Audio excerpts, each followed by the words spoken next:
Hello, welcome back to the Semiconductor Leadership Podcast, where we dive deep into the heart of technology, unraveling the stories behind the circuits and silicon that power our world. I'm your host, Salah Nasri, and today we are embarking on a fascinating journey through the Japanese semiconductor ecosystem, from its historic rise to the first chip supply chain crisis to its current evolution. We'll explore how Japan is reasserting its position in the global semiconductor arena, especially with the creation of Rapidus.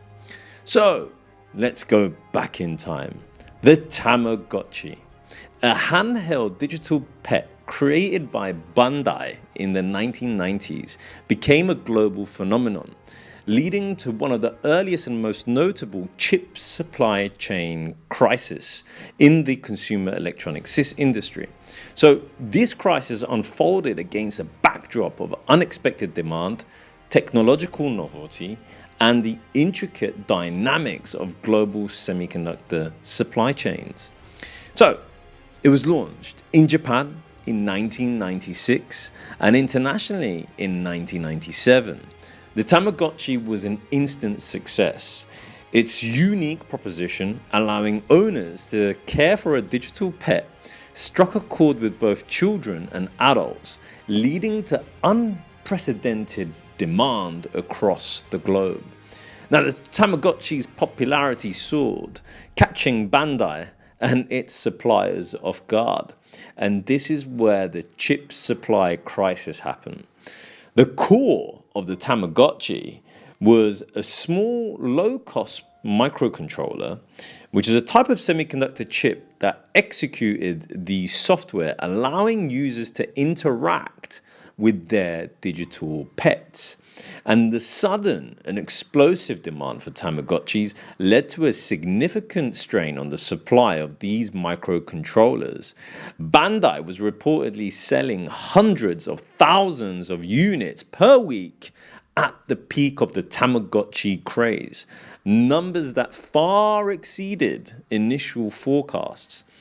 Several factors contributed to the supply chain crisis during the Tamagotchi boom, and it's important to realize the underestimation of demand. The initial production runs were based on conservative estimates of demand when the Tamagotchi became a must-have toy. Production could not keep up, partly because the semiconductor foundries that produced the chips were already operating at full capacity. So, limited semiconductor manufacturing capacity was very evident in the 1990s, and this is where a period of rapid expansion for the electronics industry, with demand for semiconductor chips rising across various sectors from computers to automotive. But the sudden spike in demand for a toy was not something the industry was prepared for, leading to competition for manufacturing capacity among different sectors. Another lesson was the lead times and scaling production. Semiconductor manufacturing, of course, is a complex and time-consuming process, with lead times often stretching several months.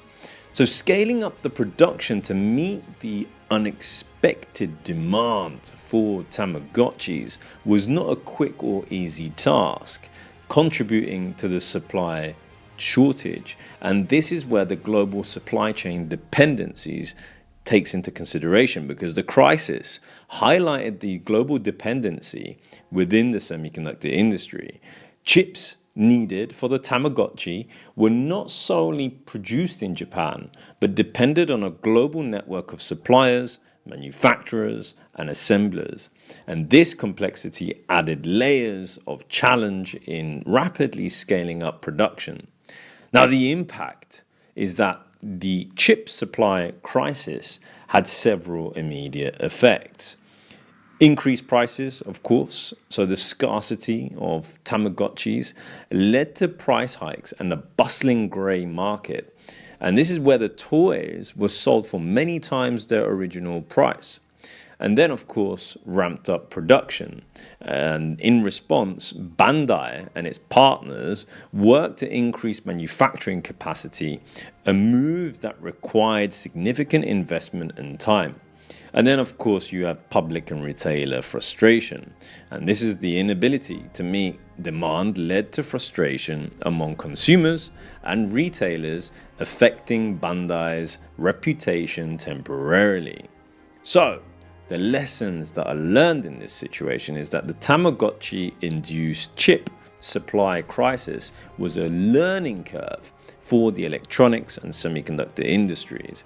It actually underscored the importance of flexible supply chains, the need for accurate demand forecasting, and the vulnerabilities of semiconductor supply networks to sudden spikes in demand for a single product. These lessons continue to resonate, of course, in the industry, informing responses to more recent chip supply challenges, of course, during the pandemic. However, today, Japan is eager to resurrect its semiconductor prowess. Enter Rapidus. Rapidus is not just any company. It actually represents Japan's ambitious return to the forefront of the semiconductor industry, with plans to mass produce 2nm chips, aiming to rival global leaders and revitalize Japan's semiconductor legacy. Now, Rapidus was formed in August 2022, I think, backed by a consortium of heavyweight Japanese companies like Toyota, Sony, SoftBank, and many others. And this was a strategic move to reclaim Japan's position in the semiconductor arena. And with an initial investment bolstered by $510 million in subsidies from the Japanese government, Rapidus set out to convert IBM's groundbreaking 2nm chip design into production-ready silicon at a scale unprecedented in Japan's history. Now, their strategic partnerships and plans are a pivotal moment, which was pretty much identified with a strategic partnership with Rapidus and IBM in December 2022. And this collaboration is aimed at advancing logic scaling technology, leveraging IBM's R&D leadership, including their 2nm node technology. Yes, this is a game changer, considering the performance and energy improvements promised by 2nm technology. Rapidus isn't just looking to catch up. They're planning to redefine the industry standard. But there are going to be challenges and achievements ahead of them, right? So the journey hasn't been without its hurdles. From securing a massive investment of around $37 billion to embarking on building the most advanced plant, which is in Hokkaido, in Japan, Rapidus is navigating through high expectations and significant challenges. Yet they've made remarkable strides, like the groundbreaking factory in Hokkaido in September 2023. And they've got plans to start a pilot line by 2025 and achieve full operation by 2027. Now, Rapidus' CEO, Atsuyoshi Koike, envisions creating a Hokkaido Valley. And this is meant to be a hub that could rival Silicon Valley in terms of semiconductor manufacturing prowess.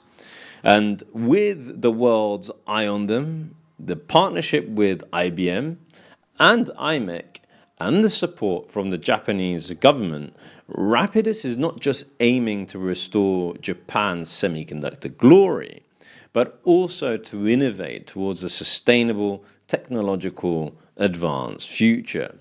So, to get a better understanding of the situation, again, one needs to go back in time.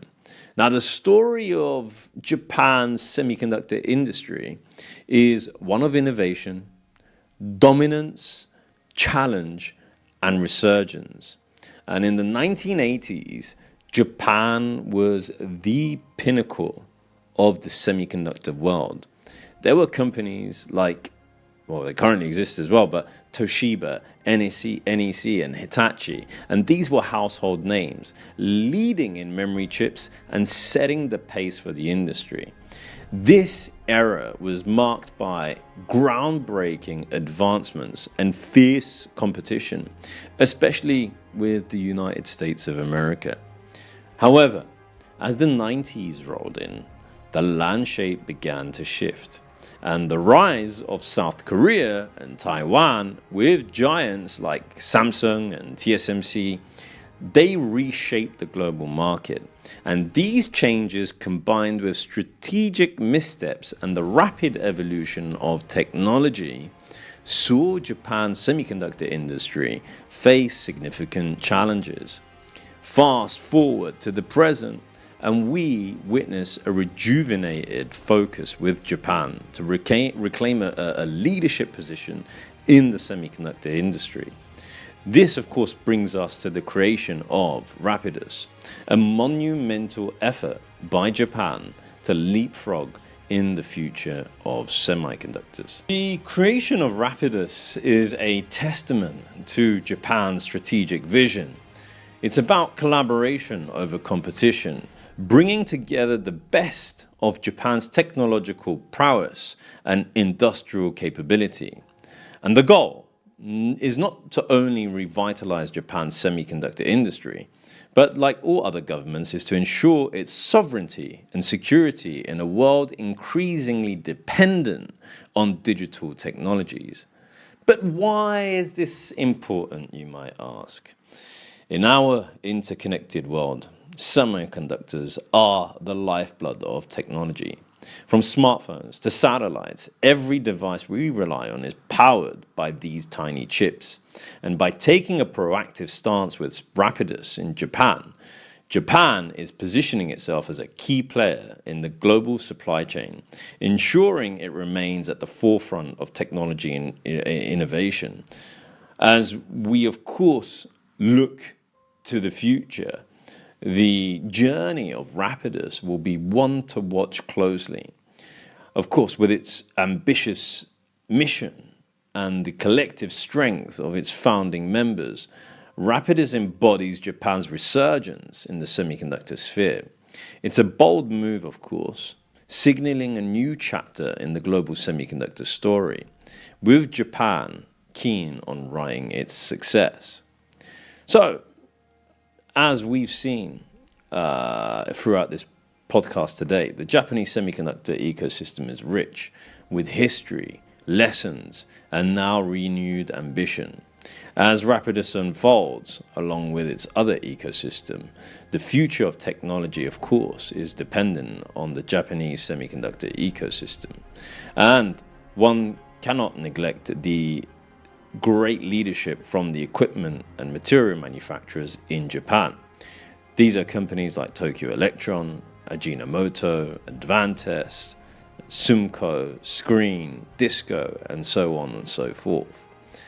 It is without a doubt, from my recent trip to the International Semiconductor Executive Summit in Japan, it is very evident that there is a combined initiative from local Japan and the global ecosystem, as Japan has been notoriously known to be very difficult to conduct business with due to the slow decision-making process that is ingrained in their business culture. It is a unique fact to inform you all that it is the following. It was clearly mentioned that Rapidus is actually a Latin name which means fast. So, thank you for tuning into the Semiconductor Leadership Podcast. I'm Salah Nasri, and I look forward to exploring more tech tales with you in our next episode. Until then, keep pondering the silicon that powers our lives. Take care, and see you at the next episode. Bye for now.